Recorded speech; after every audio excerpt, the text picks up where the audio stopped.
माकडांचा हा व्हिडिओ बघा।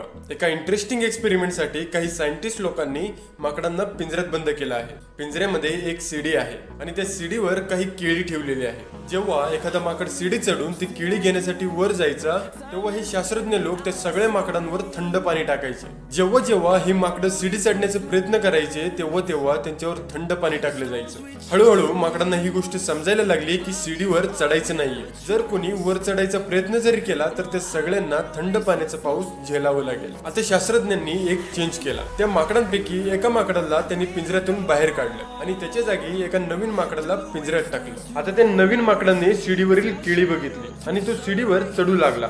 जसं त्याने सीडीवर चढायला सुरुवात केली तेव्हा सगळ्या जुन्या माकडांनी अचानक त्याच्यावर हल्ला केला। त्याला खाली ओढलं आणि त्याला खूप मारलं। त्याच्यासोबत असं का झालं हे त्याला कळालं नाही, पण एक गोष्ट समजली की सीडीवर चढलो तर मार पडणार। हळूहळू शास्त्रज्ञांनी एक एक करत त्या सगळ्या माकडांना बाहेर काढलं आणि त्यांच्या जागी नवीन माकडांना पिंजऱ्यामध्ये टाकलं। आता पिंजऱ्यामध्ये सगळी नवीन माकडं होती। यापैकी कोणत्याही माकडाने थंड पाण्याचा अनुभव घेतलेला नव्हता, पण तरीही जेव्हा एखादं माकड सीडी चढायला वर जायचं तेव्हा हे सगळे मिळून त्याला खाली खेचायचे आणि खूप मारायचे। ते असं का करत आहेत हे त्यांनाही माहित नव्हतं। आपल्यासोबतही नेमकं असंच होतं। कधी कधी आपण बऱ्याच गोष्टी फॉलो करतो, पण ते का करतोय ते आपल्यालाच माहित नसतं। रिझन माहित नसूनही आपल्यातील बरेच जण बरंच काही करत असतात।